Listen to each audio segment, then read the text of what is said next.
Hello, beautiful. You are listening to No Breaks. My name is Chulu, the founder of Africana Woman and your host. Today, I feel led to talk about 3 things you can release today, immediately, that will change the quality of your life. January is all about helping you set yourself up for a successful year. We are reading Atomic Habits in the book club. We are following weekly money suggestions in the Visionaries. And we started the Success Tribe. It was amazing. Yesterday, we had our first masterclass and it was on mindset. Here's the thing. There's so many ways and methods to help you set up goals, but I don't think enough people are talking about the strategies required to sustain your actions for 365 days. That's why we are talking about what you think about, your habits, aka your automatic unconscious actions, the health and fitness of your body, which has to carry out the amazing, wonderful goals you have laid out, and your financial capacity to execute what you want. However, be careful with that last one because associating what you want with how much money you have is not always true. Okay, they're not always directly related. I'll give you an example. I love to travel. I want to travel. I travel all the time, right? And I have traveled to 16 countries. But can I tell you something? Only 2 of those trips were self-sponsored. I only paid for 2 of them. Meaning 14 trips were sponsored by work, education, volunteer work, or my talent. So when you want something, you have to let go of trying to control how it comes to you.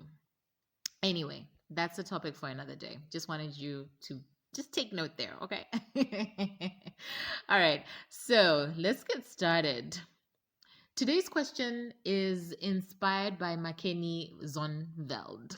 And we were having a conversation around forgiveness in the holidays.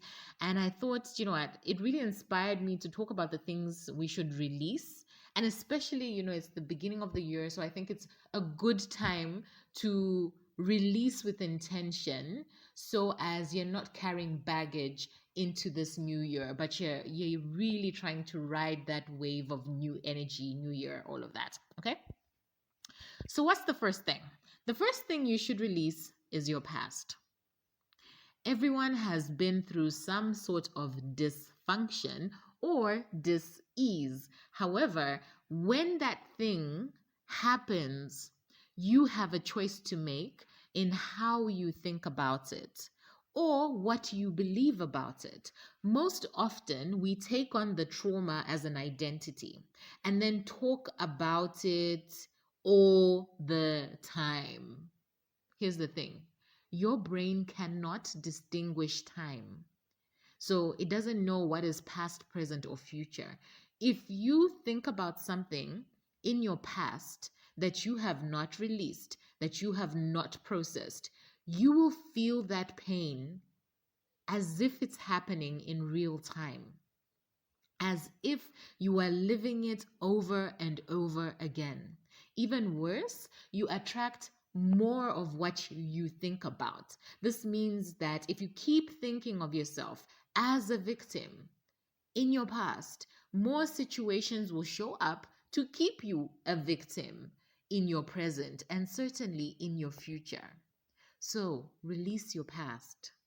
Releasing your past does not mean you forget. It simply means you stop assigning strong negative emotions to it. You take back your power by acknowledging that thing happened to me, but it does not define me. I am more. Okay, the second thing that you should release is forgiveness. I've kind of been debating whether I should say unforgiveness or forgiveness, but I'm going to go with forgiveness, okay? Release it, unleash it in this world.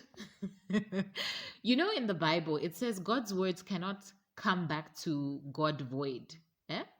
This means that when words are spoken, they return to the sender like a boomerang.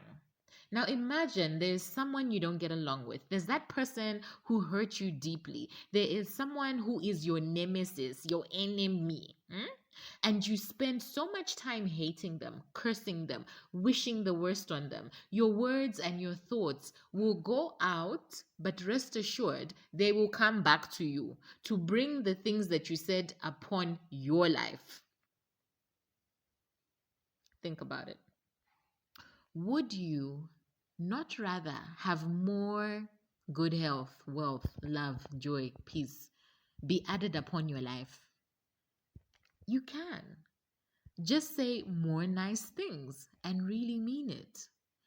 When you refuse to forgive someone, when you decide to stay angry about a situation, you are choosing to cause more havoc upon your life.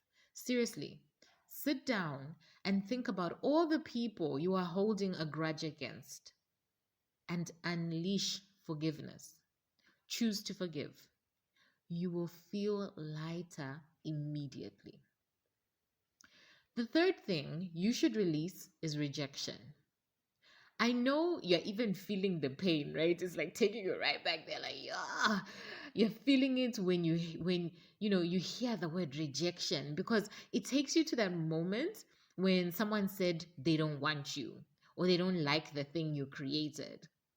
And you took it so personal because it was as if they were saying you are not valuable as a human being, or the thing that came from you, because it's you who created it, is not valuable. Therefore, you are not valuable. Babe, the only opinion that should ever matter in your life is God's. What does God say about you? What does God think about you? What is God's promise on your life? It's okay that a person or an organization did not pick you, because you will be accepted in the best place for you. Rejection is protection. Release the pain. Release the rejection. Okay? Often we think about the quality of our lives as the types of house we live in, the type of car we drive, the type of clothes we wear. We think of it as external things and objects that we own. But the truth is, the quality of your life is internal. Peace of mind, joy in the storm, unconditional love. If you can have the fruits of the Spirit running rent-free in your mind, in your heart, and your body, you have an excellent life, regardless of what is happening externally. When you release your past, forgiveness, and rejection, watch how that affects your inner being. And please let me know. That's it from me today. I hope this message has blessed you. Share it with somebody. Come on now. You can still join the Success Tribe. The next 3 weeks, we will cover habits, fitness, and finances. Find the link in the show notes or email us at africanawoman@gmail.com. If you liked this conversation, then the Visionaries membership community may be for you. In there, we talk about, what we want to do. We don't just, instead of just talking about it, we're also actually doing it and supporting each other, cheering each other on, helping each other with resources and tips. It's such a beautiful space. So visit our website, africanawoman.com, to find out more about the Africana Woman Visionaries. Otherwise, see you next week. You have been listening to No Breaks podcast, which is part of the Africana Woman Network.